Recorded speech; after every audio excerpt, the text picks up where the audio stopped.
tiende puentes,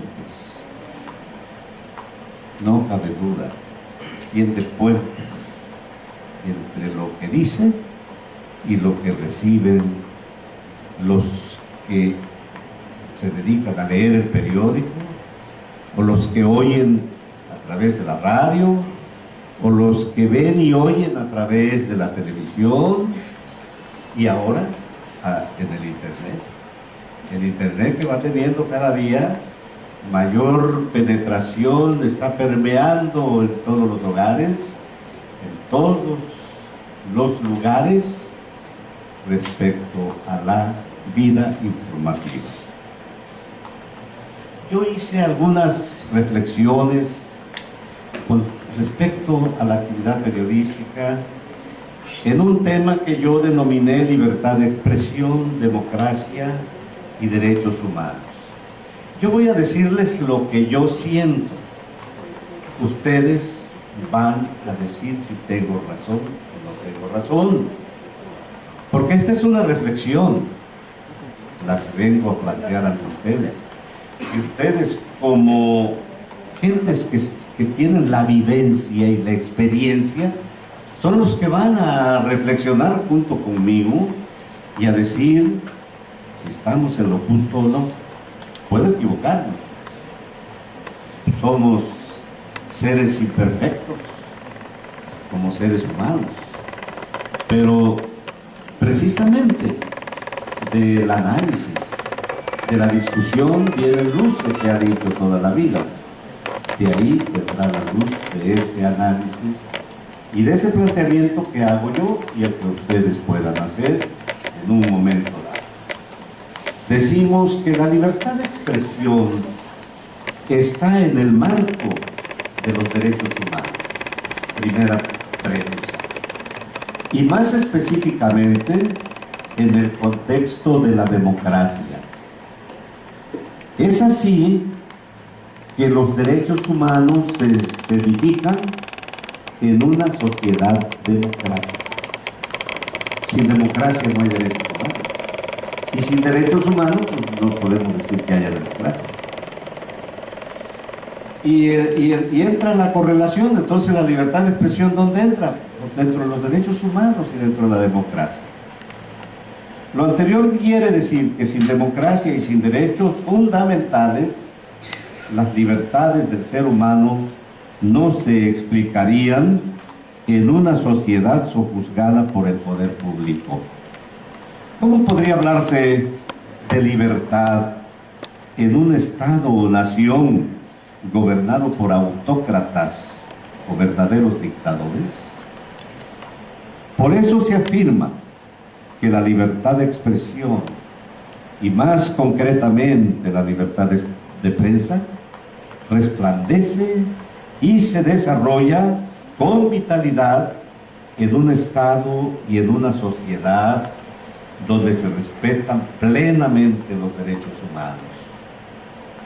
Sin embargo, no debemos perder de vista y decir de una vez que la libertad, aún en donde consideramos que existe un sistema democrático, como en México, pongamos por caso, la libertad de expresión tiene un carácter sui generis.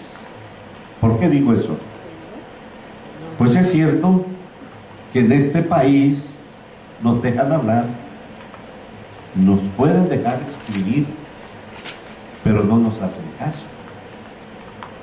Es decir, no nos ven ni nos oyen. Y entonces la libertad de expresión no tiene una fuerza real, porque la libertad de expresión también debe ser una consecuencia de una respuesta. Es decir, ¿de qué sirve que estemos hablando y pidiendo y demandando si no nos ven ni nos oyen?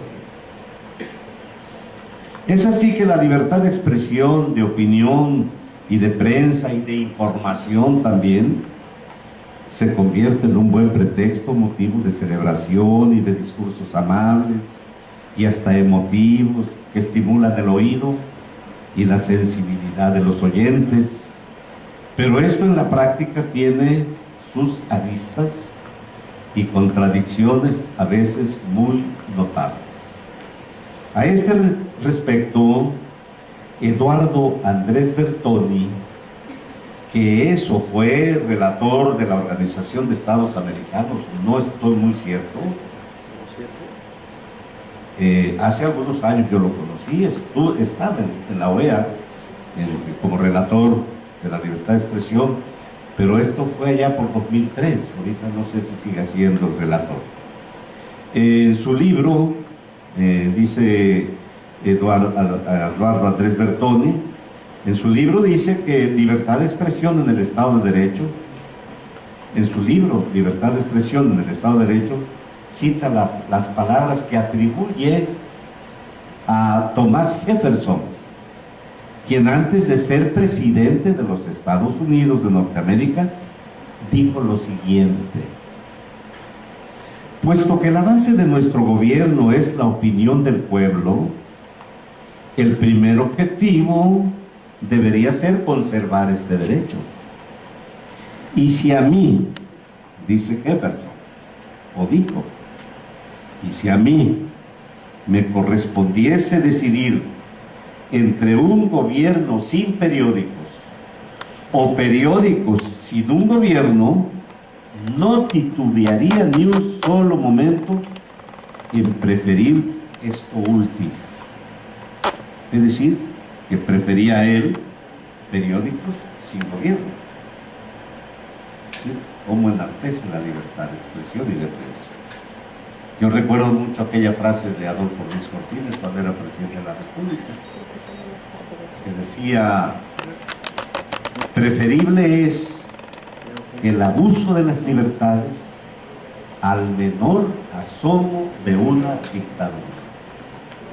Y qué bella expresión, ahí me quedó muy grabado. Creo que en ese tiempo yo trabajaba, pues no como profesional, pero sí trabajaba en periodismo. Y me quedó grabado este pensamiento. Esto que dice Jefferson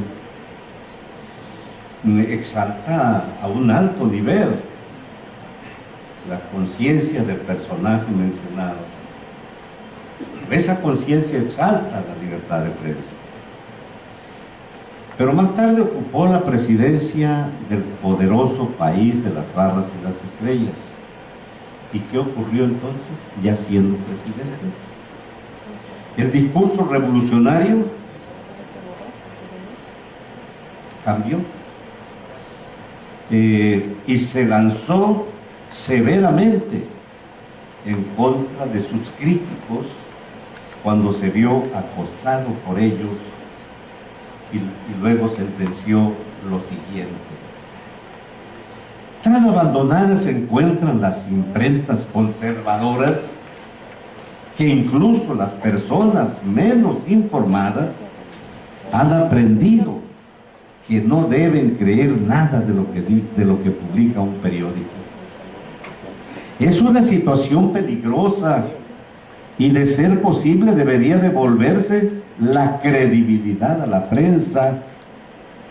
Las restricciones proporcionadas por las leyes de los estados son suficientes para hacerlo, si se aplican, y por consiguiente he meditado largamente en que unos cuantos procesos a los ofensores más prominentes tendrían efecto saludable para restaurar la integridad de la prensa.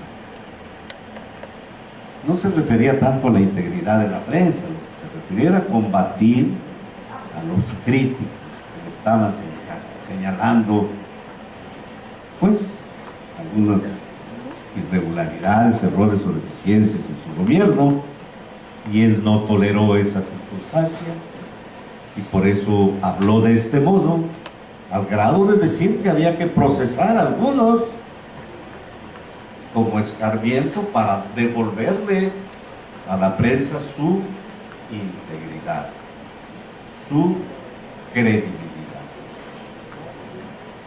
Era cierto que él abogaba por una prensa creíble, no era tal. estaba en contra de lo que decían sus críticos. Como puede verse o como se puede desprender de estas palabras, las opiniones de las personas, sobre todo de los servidores públicos, aún en sistemas democráticos, cambia según las circunstancias en que los avatares de la vida lo colocan. Desde el poder, el hombre público reconoce el trabajo periodístico en la medida de su posición crítica. Si ésta le favorece, su opinión personal será muy generosa. De lo contrario, cambiará su concepto del periodista, del periódico y en general, en no pocas ocasiones, de la prensa. Es difícil conciliar libertad de expresión y de opinión de quienes laboran en los medios de comunicación con gobernantes y servidores públicos, porque estos no pocas veces se sienten intocables. Aún en sociedades democráticas o en proceso de democratización, el hombre público se siente amenazado por la prensa. La respeta en la medida en que no se le toquen sus intereses. El periodista que tiene la condición de trabajador dependiente de una empresa, de algún medio de comunicación, o el que vive de los medianos ingresos como editor de un periódico o revista, digamos como una industria familiar, tiene que enfrentar un medio difícil de subsistencia. Muchas veces tiene que vender publicidad a bajo precio o promover algún personaje para que lo apoye en la estabilidad económica de su medio de comunicación. Por eso es importante la unidad de los periodistas, para que no se caiga en estas circunstancias. En mi vida de servidor público,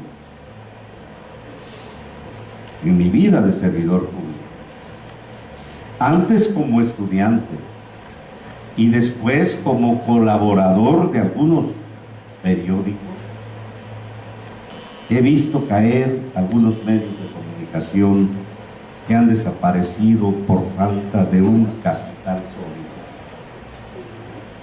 También conocí a periodistas que murieron en la pobreza, con mucha dignidad. Y peor aún, algunos otros que han sido privados de la vida por el ejercicio periodista. Soy un convencido, y ahí está una relación de periodistas que a partir de 2000 a la fecha han caído. Y ahorita acabo de anotar dos más que no teníamos noticias de ellos, de Ulises y de otra persona, de Manuel Reyes, desaparecido. Aquí también hay uno que no estamos muy seguros si está desaparecido o muerto, que es Isaac Molina, hijo de Cecilio Molina, que es secretario general del Sindicato de Redactores de la Prensa en Acapulco. En fin, pero sí, pues me he dado cuenta de todos estos problemas que ha tenido el periodismo. He visto, decía yo, que habla de periodistas que han sido privados de la vida. Está en el marco de los derechos humanos, primera premisa, y más específicamente en el contexto de la democracia. Es así que los derechos humanos se edifican en una sociedad democrática. Sin democracia no hay derechos humanos. Y sin derechos humanos pues, no podemos decir que haya democracia, equivocarnos. Somos seres imperfectos, como seres humanos. Pero precisamente del análisis, de la discusión viene luz, que se ha dicho toda la vida. De ahí vendrá la luz de ese análisis y de ese planteamiento que hago yo y el que ustedes puedan hacer en un momento dado. Decimos que la libertad de expresión, mayor penetración, está permeando en todos los hogares, en todos los lugares respecto a la vida informativa. Yo hice algunas reflexiones con respecto a la actividad periodística en un tema que yo denominé libertad de expresión, democracia y derechos humanos. Tiende puentes, no cabe duda, tiende puentes entre lo que dice y lo que reciben los que se dedican a leer el periódico, o los que oyen a través de la radio, o los que ven y oyen a través de la televisión, y ahora en el internet. El internet que va teniendo cada día. Yo voy a decirles lo que yo siento.